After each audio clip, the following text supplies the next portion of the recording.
Good morning, Wednesday, May 18th, 2022. Halfway through May. This year's going quickly.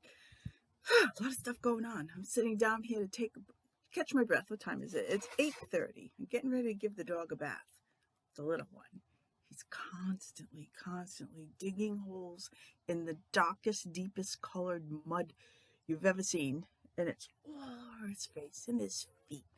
And I have to change the water bowls for the dogs at least 4 times a day, because anytime he comes in to take a drink, all what's on here goes in the bowl and it's just all sludge. Okay, for those of you who don't know me, my name's Diane Roberts. This is my retirement vlog. It's a combination of a lot of different things that I make to fill my days. These are all the things that I thought I'd do when I retired, which I am doing, but it seems that when you retire, you don't really have as much time as you think you do. So you have to organize it, just like the rest of your life. Organize it. Okay, as I said, it is the middle of May. This is week 20 in 52 weeks of dishcloths, my theme for this year. I mean for this series to just be short and sweet on Wednesday mornings, give you an outlook, just give you a little bit of my life, and whichever washcloth of the week we're making. But right now I have a quilt behind me. I kind of strung it up under some baskets. It's not real big. This is the quilt I've been talking about that I've been trying to figure out how to make. Well, at least you got an overview of it. As you can see, I can show you close-ups now. These are hexagons that my daughter-in-law's mom, that's Jessica's mom, Lynn, created when Jessica was a baby, when she was probably pregnant for Jessica, and when Jessica was a little girl. I don't know if you can see, this stitching is mine. She hand cut all these fabrics and hand stitched them all together to make these hexies. And she put them together and brought them over to me and said, "Could you finish this quilt for me?" And honestly, it was tough. I struggled with this because I didn't know what to do. She said, "I don't care." I said, "Well, I'd have to put it like on a fabric, make it into a quilt sandwich. I don't care, whatever you think, whatever you want."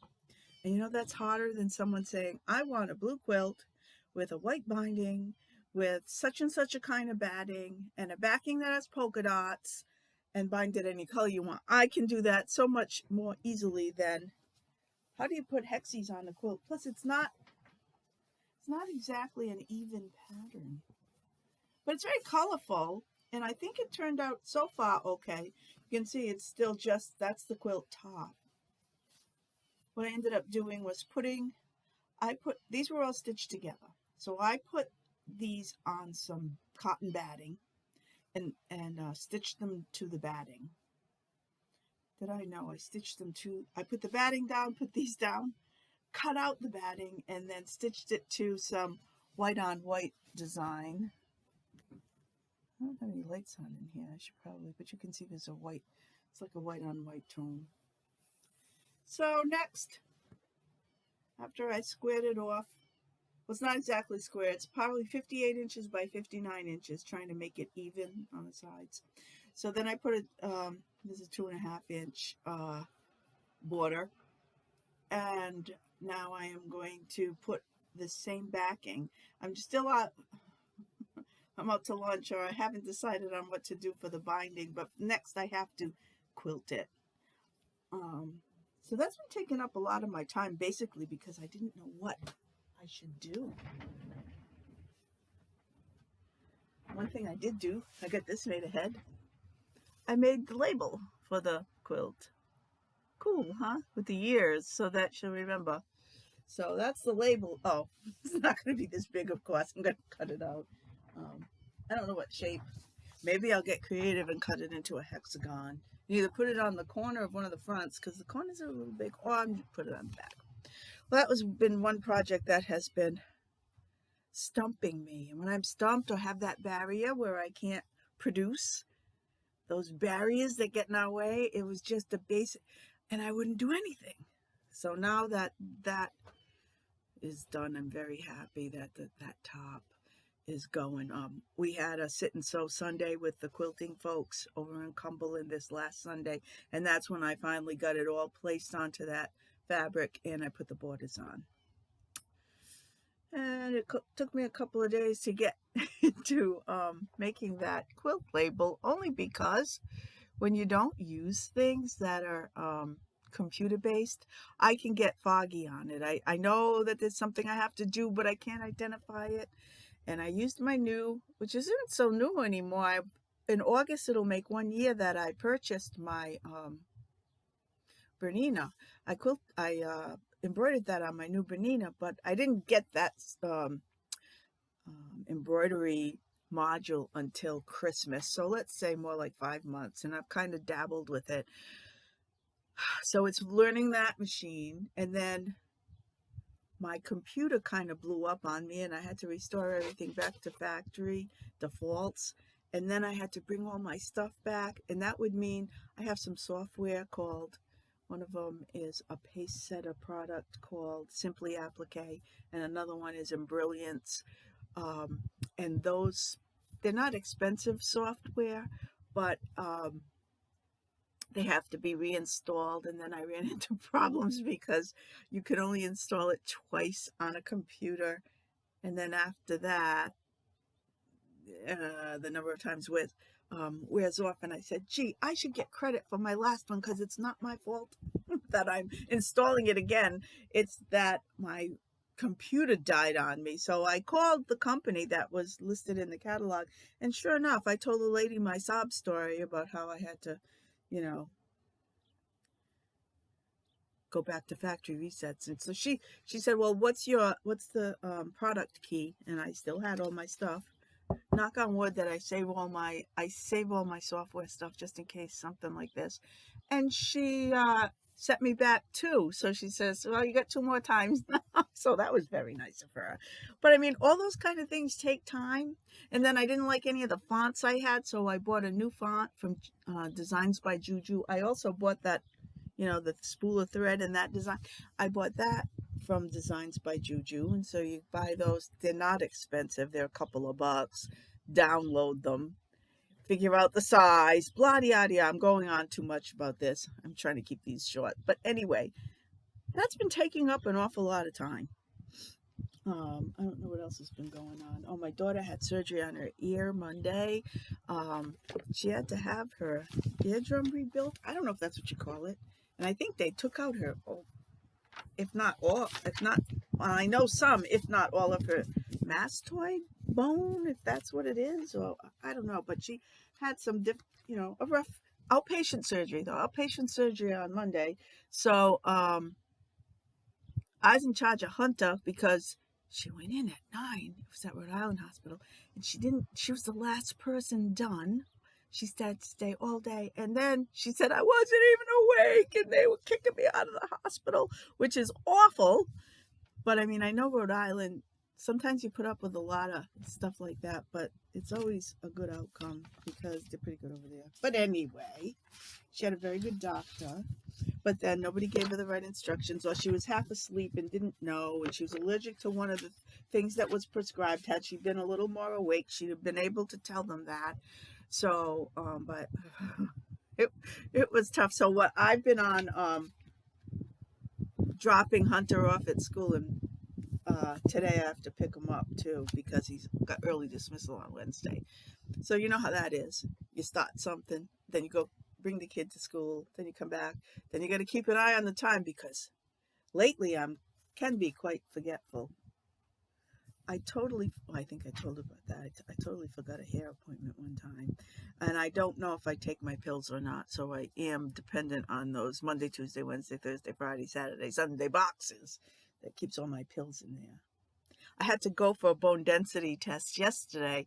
And I've been for many, but this year they told me no calcium for at least 24 hours before the test. No vitamin D.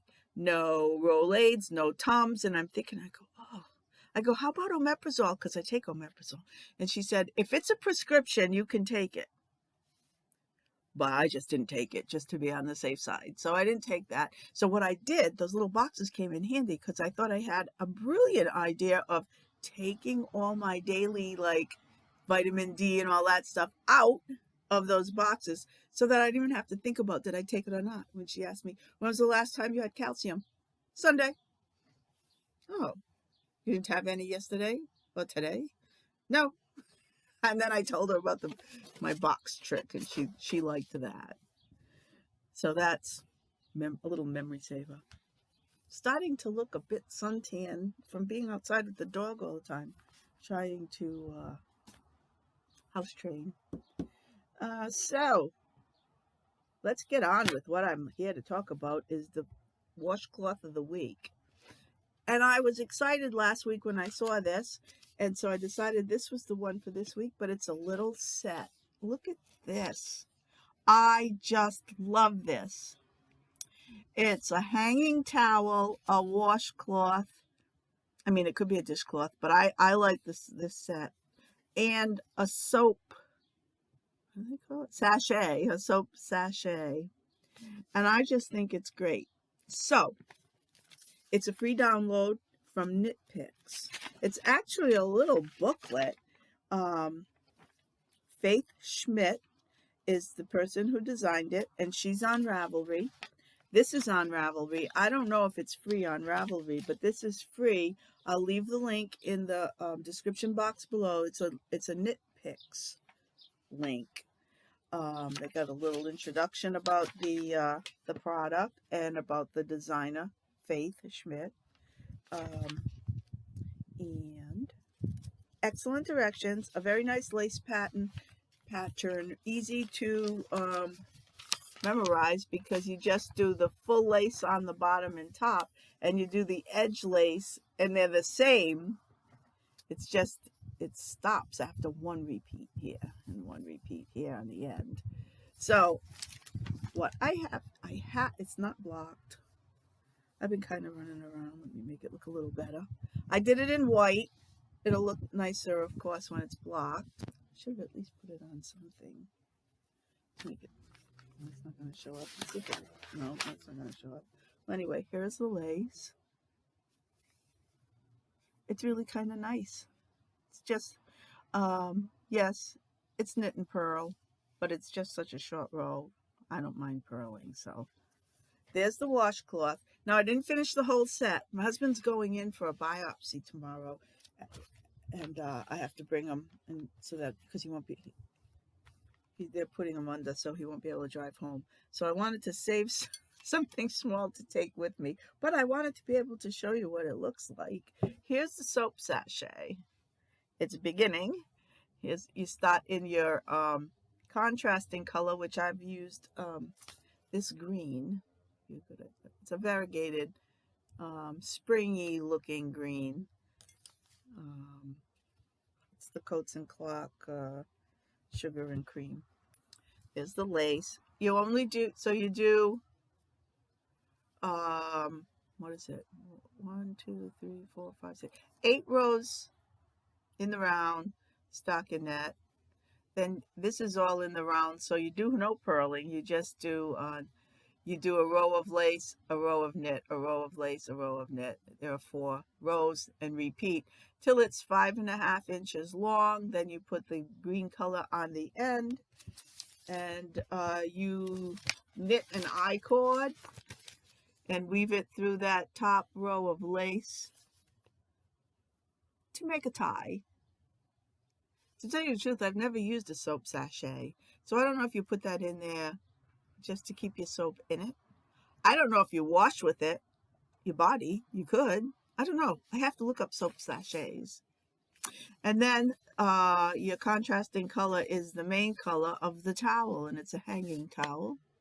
Got a little button on there. So I haven't finished the towel yet either. That's probably what I'll take. No, I'll finish the sachet probably tonight, and then tomorrow I'll be able to finish.